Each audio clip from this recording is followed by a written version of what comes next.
just got quite a few new interesting details about AEW Fight Forever's Road to Elite. Not to mention, we officially got the confirmation that Owen Hart will be joining this game's roster via Chris Denker, along with a first look at his model, but we'll get to that in just a little bit. So when it comes to AEW Fight Forever's Road to Elite, we found out that it's kind of like a season mode, versus, you know, it being kind of more of a My Career or, you know, a My Rise story. It works a little bit more like the old SmackDown vs. Raw season modes, where different characters have different responses and different paths to certain questions.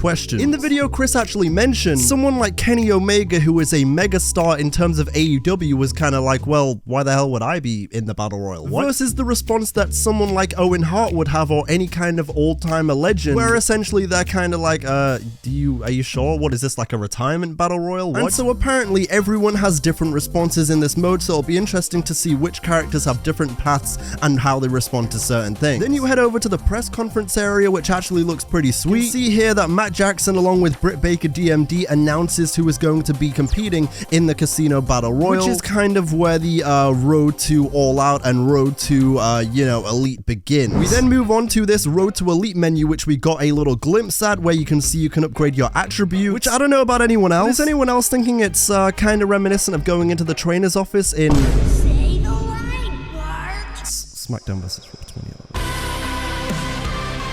You also have this screenshot right here where you can see some of the skills that you can assign in Road to Elite. And what I referred to before were these stat skills. These ones are action skills. So you've got Springboard Offense, you've got the Tope Offense, you've got the Guardrail Dive Offense, you've got the Anti-Air Defense, Kip Up, Quick Mount, Gimmick Infringement, which is, I assume, is kind of like Move Thief. What did I just say? Move Thief? This menu also gave us a glimpse again at Brody Lee. It gave us the first glimpse at Cody Rhodes. We see Abaddon, Powerhouse Hobbs, Christian Cage. We also get to see Pac hitting a pretty sweet mid-air maneuver to Malachi Black. We see Riho and Thunder Rosa. Oh, and of course, I cannot forget Ty Mello. And finally, you've got Guardbreak. One really interesting thing that I do want to go ahead and point out is the Guardrail Dive Offense. I think this is going to make for some awesome spots in the game. I mean, instantly for me, the first thing that came to mind is Jeff Hardy. I mean, that man loves to do that kind of thing. I'm easily going to try and pull off some insanely creative spots in this game, because that's what it's basically telling you to do. Something else I picked up on in this video, as you can see at the bottom right here,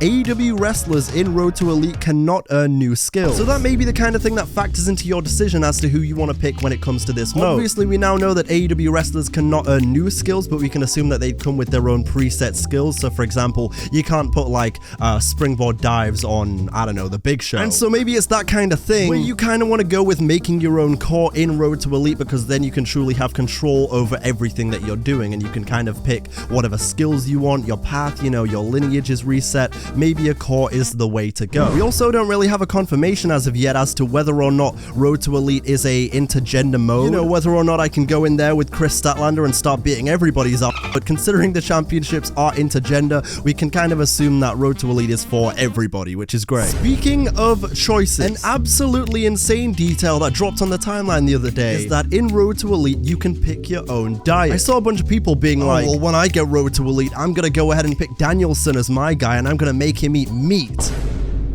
First of all, pause. But all jokes aside, you can also see right here that there are some more passive skills in the form of buffs. And another thing that we learned about AEW Fight Forever's Road to Elite is that it has an insane amount of detail when it comes to keeping stats. I mean, you just look at this one screenshot right here of Owen Hart in Road to Elite. You've got career progress, you've got championships won, wins, losses, draws, total matches played, your wins at certain events, you've got the total amount of workouts you've done, the total successful workouts, your trainings, your dinings. There is even a stat to go ahead and see just how much money you've made in your entire career. So if an old timer ever comes up to you and asks just how much money you've drawn in this business, all you've got to do is go into Road to Elite, take a screenshot, and stick it directly up his candy ass. We also got this clip from Chris's video, which shows the opening of Double or Nothing presented by Jim Ross. Wait is over. You're watching All Elite Wrestling's Double or Nothing live from Las Vegas. Let's go to the ring for our high-stakes, Vegas-themed Casino Battle Royal match. The winner gets a AEW World Title shot. That's right, ladies and gentlemen. I couldn't sound like I'd give less of a thought. Subscribe to DDJ. And I said I would talk about it at the start of the video, so here we are now. We got a first look at Owen Hart's entrance in AEW Fight Forever, and it is great to see him back in a wrestling game, especially as someone that never got to play with him in any wrestling games or really grew up with Owen Hart besides highlights I've seen since I'm a 99 baby. We also got this tweet from my boy Macho T, the Savage, that basically confirmed that Owen Hart is not only in the game, but he's gonna have multiple unlockable attires. And it is of the epic rarity, which kind of builds into my whole discussion about the attires yesterday and, you know, the item shop. I'm sure you saw the video. And we get to see this Road to All Out screen with this Monopoly looking ass board. It's way more than I was expecting. I mean, I was honestly expecting something like the Indiana Jones map. And I touched on this a few days ago, but just to reiterate, you have 4 turns before every event. This essentially means that with these turns in Road to Elite, you can do stuff like eating, working out, going out. And I did already say this, but it is very much like UFC 4's career mode in that way, but that's not necessarily a bad thing. It's a similar formula, but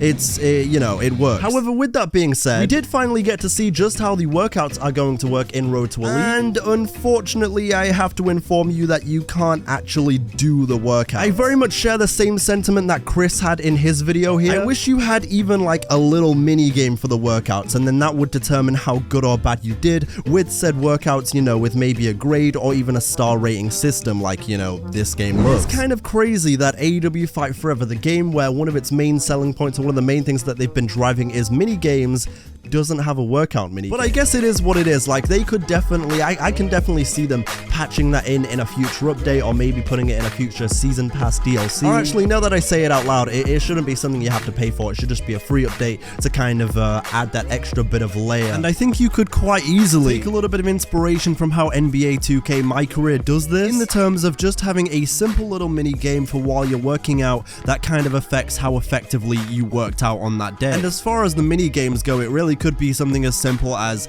balancing, you know, your controller a certain way, or the bar on the screen, tapping A in time with something. It doesn't have to be necessarily too complex. Speaking of food though, even though this is also just a cutscene as well, you do get treated to the cuisine relating to the state that you're in. Also, apparently when you're dining and everything, and when you're, you know, eating the food in Road to Elite, JR is doing commentary and he plugs his barbecue sauce because, well, of course he does. Well, now would you take a look at this Shivafni? This guy reminds me of Danny O'Brien. Brian Danielson. Brian Danny. By the way, my barbecue sauce gets all the bitches. Oh, hell, yeah.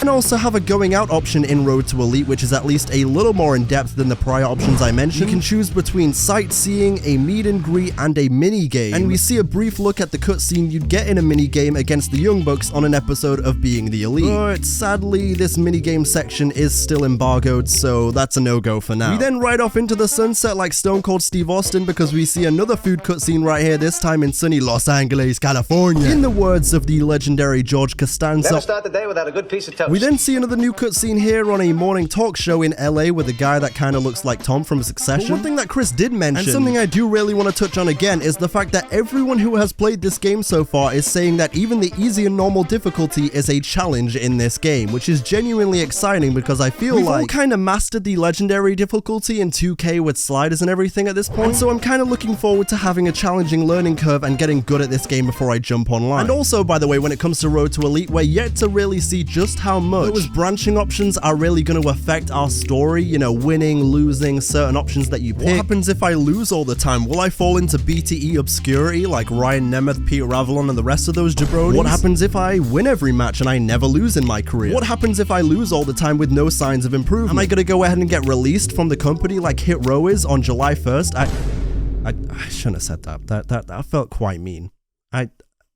It's true, but it still felt quite mean.